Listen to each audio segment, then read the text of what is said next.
To celebrate the launch of the Planet Coaster World's Fair Pack DLC, we are giving away a copy to one lucky member of the Pause Games community.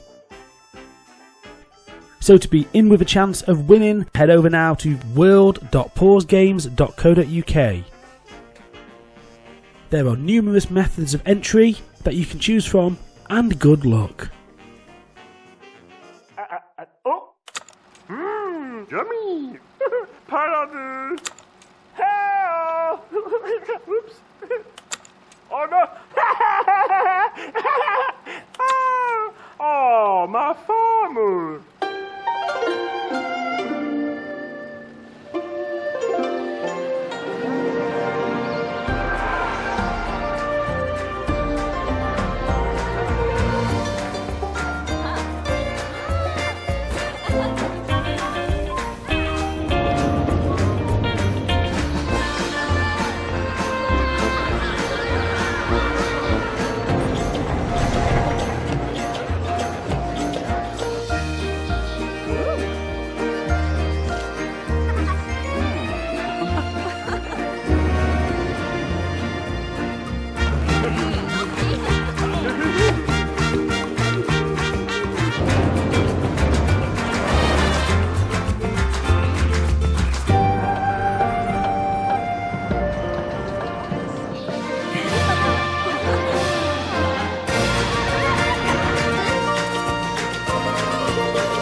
Hello guys, welcome back to Pause and welcome back to Planet Coaster. Adam here, and today we are going to look through the brand new World's Fair Pack DLC, and we're going to have a look at what new stuff has been added.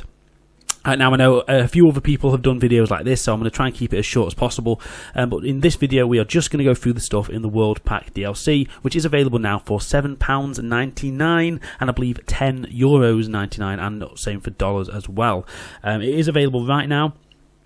So jump on Steam and get it. So first of all, let's go through the new scenery. So 62 brand new scenery items have been added to the game, including all these here. A brand new tree, a new little tree stand, a couple of new planters. The trees do come in the planters, unfortunately, but they're still quite nice.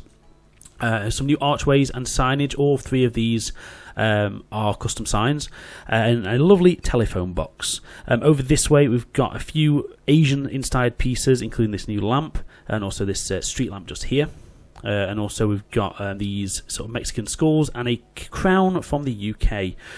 So obviously very varied stuff from each different country, which we'll go into more detail in a little while. And then we've got some random Asian statues just here, and some new paper lanterns. They come in a single and a 4, and then there's also a nice wall lamp. Over here we've got a sort of piñata, a new archway, and some little helmets. To the path extras, we've got some new benches and tables and bins. There isn't one for each theme, unfortunately, but those are the ones you get. And also there's a new fence. It's quite a generic fence, so that's pretty decent. Over to the Planet Coaster huge stuff, we've got all these random food options. These are huge, as always, but there's some food options to match the new themes in the game. Then over here we go on to the brand new signs for all the 10 brands. Again, we'll look into these more in depth in a few moments, but these are the 10 brands which are now in the game. So Burrito Bonanza, Chow Mein, Churros, June Delight Kebabs, frozen ice cream, which is like a gelato Italian ice cream, sushi, ribs, we've got French baguettes, German bratwurst, and Sugar Emporium sweets. And then finally the two, I think my favourite pieces from the scenery, this wonderful little gondola boat, which I mean, it's absolutely gorgeous, and also the brand new car, which can be used with or without a roof. I forgot to put the wheels on, but there's some new wheel pieces as well, so it gives that nice 50s look. So all in all, some really nice pieces in the scenery. Now onto the building side of things. So we'll start off with all the signs from the different brands that we've just looked at.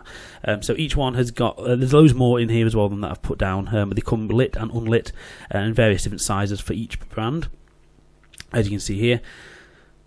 So we go through all the ones. There's a good selection, to be fair. I mean, you could argue most of this pack is sort of food and signs and that kind of stuff, but I mean, it works. It's really nice stuff, and the brands themselves are really, really nicely made. And then there's also nice awnings for each of the brands as well. So let's move on into the different wall sets. So each of the countries represented has some kind of new building pieces. Now some are a bit more flushed out than others. This one is the sort of British set, which contains a lot of these lovely windows. I mean, these can, again, a lot of this stuff, as I always mention, can be quite generic, but these are going to be really useful for main streets and stuff like that. Moving over to the sort of Japanese style sort of paper buildings. Again, really nice set. This could be used for various different themes as well. It doesn't necessarily have to stick to one, and it also comes with a few doors and that kind of accessory stuff. Here is the kind of Spanish set. It's very small, but you get the idea with it. This way we head into sort of more of a classical Renaissance kind of look with some little window coverings and some nice archways and things. Again, Main Street would be quite nice for that one. This is a kind of Moroccan wall set, quite a more flushed out on this. I like these sort of roof pieces at the top, really make some nice distinguished buildings, which looks awesome. Moving on into a few more pieces here, it looks like from the there's more from the Japan set potentially, I don't know, or maybe I've just used the same ones backwards, I'm not sure. But there's some more wall sets just there. And then over this way we get into again a few more bits and pieces from that set. And then we come over to, which I think is potentially my favourite, the American sort of 50s diner. So this one is incredible. There's some amazing different pieces here, and it's very neon and garish and nasty, but I think it's really nice, really nicely done. So this one is going to be wonderful as we start getting down into it. Now over here we've got a few more of these sort of kind of, I don't want to say Moroccan, but these kind of Middle Eastern style buildings, which again, really nice archways, very lovely, very detailed. I think it looks brilliant. The doors are really nice as well. Then we move on to the one which is probably the most flushed out, which is your sort of China set, Asian buildings, and this one's got a lot of additions to it, like the little bits of like the fans and all that kind of stuff, loads of accessories. It's an absolute huge roof piece in this one as well. Loads of new decorative stuff. Like I say, the new roof. This is just a tiny portion of how many roof pieces are in this game, in this new set. And then we move on to the walls. Again, loads more stuff in the actual set than I've shown here. But you get the general idea of how the different brands are represented. So that's a quick look at the building pieces. Okay, so let's have a look at the brands themselves in a little bit more detail. So here is the Sugar Emporium. There is your sushi stand. There is your Italian ice cream. Here is your Mexican burritos. We've got our noodles. Here are our churros. Here are our kebabs. The new Rib Shack. The the French baguettes. German bratwurst. So those are our new brand shops, basically. Those are all 10 of those. And then we move on to the new vending machine. So there's a food vending machine represented from each of the 10 brands. So again, the burritos, the chow mein, the churros, the kebabs, and then a few of them are slightly different, like this one for example has got a nice open view inside it, which is lovely, really nice addition that. So obviously here is the ice cream. Same for the sushi, also for the ribs and baguettes, the sausage bratwursts, and a lovely chocolate vending machine. this one is awesome. So those are all our brands represented through the vending machines and the shops. So here's a quick look at the brand new coasters. So we've got the Gixxer and the Interceptor. So these are basically motorbike coasters, the kind of which you can find in numerous theme parks around the world. The only one I can think of in the UK is Flamingo Land, but they are good coasters. Now these are classed as two separate coasters, even though they are pretty much the same, just a different style, sort of motorbike car on them. But they're good, a nice little addition to the game, really. Well detailed, well scaled, and that kind of stuff. So yeah, I think they'll be useful. Whether I would use them, I don't know. I don't really see how they fit into World Pack, but I mean, it's nice to have a new coaster type in the game. Okay, so if we look at them in a little bit more detail, you can sort of see as we get closer up the two different styles, and the way the sort of the harness comes over the back and holds you in just like that. So the red one is very much sort of your traditional sort of speed motorbike. I'm not really hot up on my bikes, but you know, that's very standard. Then this one reminds me a lot more of a police bike. Well, I mean, it is, because it's got a little police thing on the back of it. So I guess the general idea for these is you make a sort of Tron-esque coaster. Instead of having different colours, red and blue, you've got the, well, I mean, they are red and blue, but I mean, you've got the normal bike and the sort of police bike being the chaser, I assume, in this kind of theme. Like I said, really nice additions, and this is how the sort of launch track looks. Very similar to the rest of the stuff in the game. Okay, so now on to I think my favourite thing in this new pack is this new, it's called Polarity in the game, but it's essentially a people mover style system. If I just get it tested so we can have a look. It's a really, really nice ride system. Really nice animation on the doors as well. You change the speed and all that kind of good stuff. There's numerous different options with regards to the track. Now there's a lot of sort of prefab sections like this 3-way track section here, which I've just joined up really roughly. Double sections like that there. And the other good thing about this, if I jump back into it, and edit the track, you have loads of new options.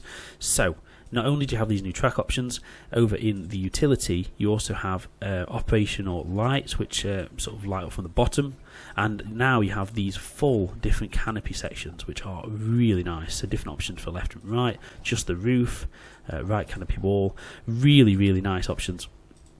And Rudy made a nice video yesterday looking at the fact that you could implement these into a path, so you could use this sort of canopy over an actual pathway, because this is a very thin track that can go sort of underground, which is a really, really nice way, a nice system of making a nice bridge and pathway and fencing.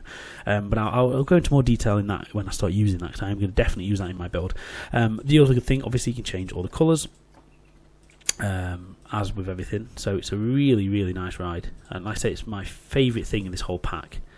I think it's really nice. So let's just have a little jump on and have a little look at how it looks when it's moving. As you can imagine, it's pretty much your people mover, which is inspired by the ones that are the one at Disney World and the one that used to be at Disneyland in California. You can see that the inspiration is taken from there. But really, really nicely done. I mean, you could even use this for a dark ride. There's no reason why you couldn't. And it is a transport ride, therefore it can have multiple stations. You can change the height. In fact, I'll show you that because it's got a really nice support structure underneath it. So let me just jump in, just really quickly, just so I can show you this. Because I say it's got a nice structure for the supports.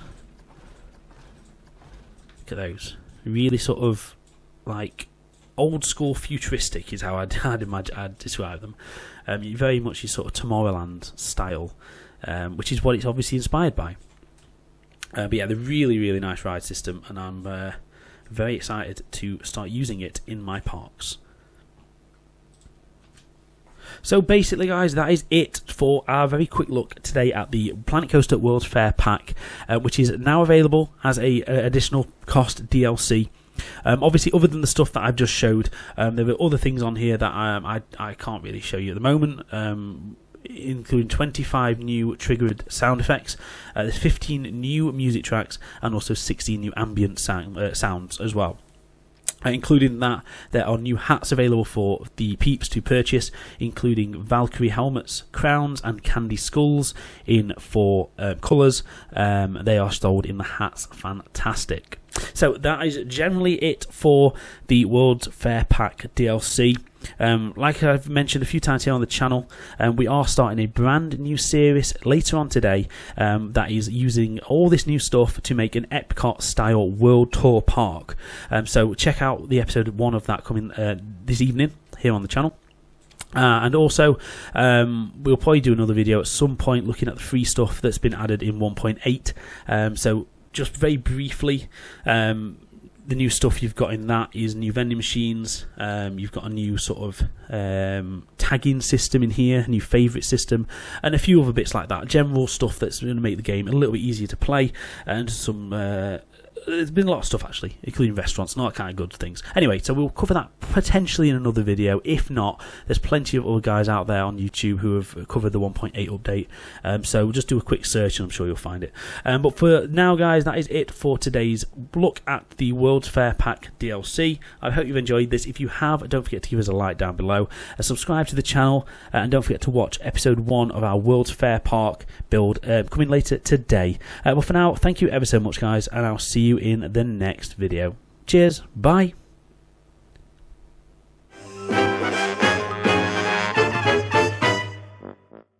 To celebrate the launch of the Planet Coaster World's Fair Pack DLC, we are giving away a copy to one lucky member of the Pause Games community. So to be in with a chance of winning, head over now to world.pausegames.co.uk. There are numerous methods of entry that you can choose from, and good luck.